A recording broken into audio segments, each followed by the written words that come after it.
Magandang gabi guys, no? This is again Dave Lauban or Abdul Lauban. Ito po ang aking sariling G-load, no?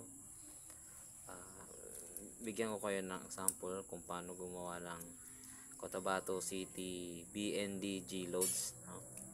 Ito po yung aking mga ingredients at mga ginagamit para mapa-enhance or matulungan ang ating mga gagamba na pumalag kahit sa mga eksperto, no? Sa mga eksperto. Bali ito, gamit ko is Vitamin Pro para sa multivitamins, and then itong Pharmaton, ito ang ating mga multivitamins, no? At ang ating ito, sekreto na ito kung ano to, no? Sekreto na to. Pero kahit nawala ito, hindi kayo magsisisi na makabili ng aking G-load, kay ilalagay natin yan. Wala tayong isisikreto dyan, no? Pero hindi ko lang sasabihin kung anong pangalan muna nito pati nito. Ayan. Bali ito, meron tayong Citicoline. Citicoline ay ginagamit ito para sa mga pasyente na medyo may problema sa neuro, yung, alam niyo na, neuro ability sa pag-iisip. Ito naman is ginagamit ito para sa gamot ito sa pag-enhance thinking ability or neuroprotective effects, na pwede ito sa gagamba natin na pinapatalino nito ang gagamba mo. Kaya nitong ma-enhance pa ang fighting technique ng gagamba natin, guys. Citicoline yan, no? Sunod ang dexamethasone.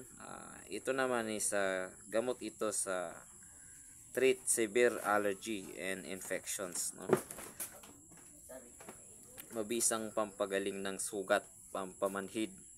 Kaya kahit hanggang 3 buckle, pwedeng tumagal ang gagamba natin, guys. Yan, dexamethasone. Kaya nitong tiisin yung mga kagat, sugat na pwedeng maidulot ng kagat ng kalaban, guys, no? Isa yan sa pampamanhid. Ito namang ating ito is amino acid, ito pantaaw ito, pero hinahalo ko ito sa ating G-load. Sa gym to nabibili, sa gym, sa mga nagji-gym. Yan, amino acid yan.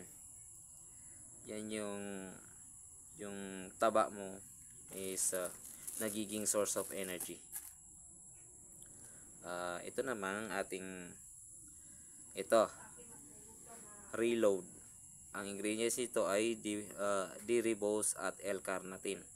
Alam naman natin ang D-ribose ay isang uri ng gamot or adhesive triphosphate, supplies energy to cell, no? Pwede pampadagdag lakas dun sa mga cells nung mga gagamba natin, guys, na yan. Reload. Sunod ang ating Dragon Driver. Yan. Meron itong caffeine at ginseng. It means, alam niyo naman ang ating caffeine, di ba? Pampa-alerto yan. Increase activity of brain and nervous system, yung caffeine, di ba? Yung ginseng naman, improving thinking. Nagpapatalino rin to, nagpapadagdag pag-iisip ng ang gagamba natin, no? Nagiging matigas at matibay ang gagamba natin sa mga laban. Nagaano ritong pampatigas, ginseng, pampatigas, alam mo na, sa mga lalaki, ganyan. Nagiging matigas sa kagat to, pampatibay, pampakunat din siya. Sunod naman, ito syempre ang hindi mawawala, ang ating Blue Heart, Danabol, steroids.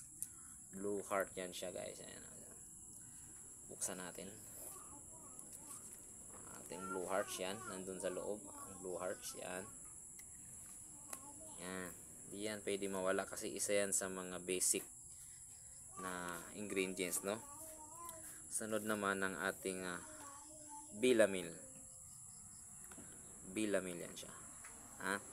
Ang bilamil, alam nyo naman sa mga magmamanok dyan, talagang lumalaki at talagang lumalakas yung gagamba, no? Tumatapang din, no?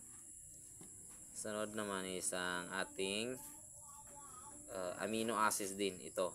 Itong Betamax. Betamax ito, Betamax, guys, no? And syempre, ang hindi dapat mawala din ang ating testosterone. Isa ito sa nagpapalakas at nagpapaganda ng pangangatawan ng ating mga gagamba.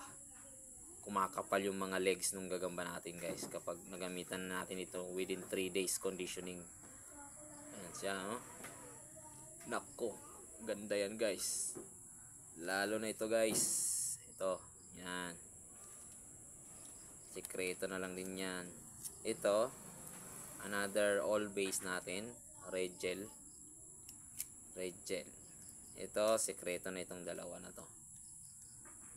Pero dinadagdag ko yan sa load natin, guys, para pumalag sa mga eksperto at mga matagal nang naggagagamba, no?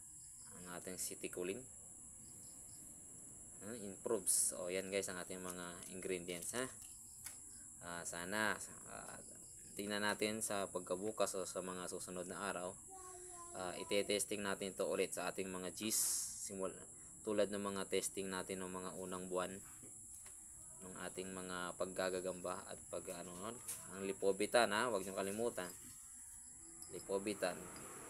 Pero sa paggawa ng G-load, guys, kailangan talaga balance lang, walang maraming sobra, patak-patak, milligrams, sukatin nyo, tandaan nyo, i-take note niyo kung paano kayo gumagawa ng load.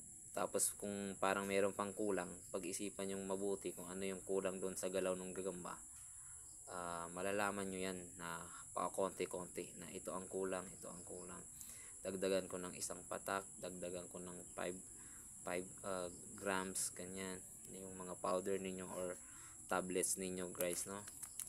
Sa antibacterial nga pala na ginamit ko is ito, erythromycin, telmicin. Alam naman natin ang micocin ay talagang masibang malakas o talagang kilala na micocin na antibacterial, no? Masahol pa ito sa Cosiumix or itong ESB. Malakas ito, guys. Kaya pag gagawa kayo ng load, talagang tansyahin ninyo.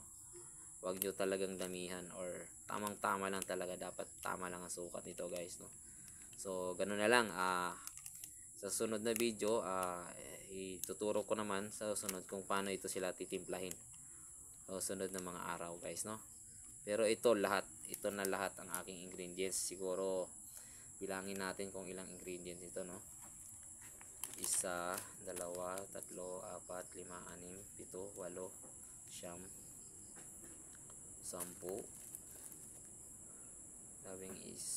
11, 12, 13, 14, 15, 16 ka ingredients ito, guys. 16 ka ingredients. Pwede nang ibangga sa mga, alam nyo na, mga kilala at saka mga matagal nang naggagagamba, no? Pwede nang ibangga. Sukat lang talaga. Tandaan nyo yung pagsusukat. Kailangan balance lang, tamang-tama lang, walang sobra. Kasi ang dami ko ng beses na sumobra, namatay ang gagamba, na OD ang gagamba, hindi nag-iisip na ng mabuti ang gagamba, tapang lang, puro lang tapang, minsan hindi na nag-iisip, minsan naman nag-iisip nga, tumatakbo naman, ganun. Kailangan talaga balance. Kaya kailangan mong gumugol ng ilang taon sa experience o pagmamasid sa galawan ng gagamba bago mo ma-perfect ang paggawa ng G-load, tamang timpla ng G-load. So yun, hanggang dito na lang muna mga sari-sapot, no? Sari-saring sapot. Yan, guys, no? Enjoy na lang sa laro, wag masyadong dibdibin, wag din masyadong isugal lahat-lahat. Magtira para sa pamilya, guys. Thank you and wassalam.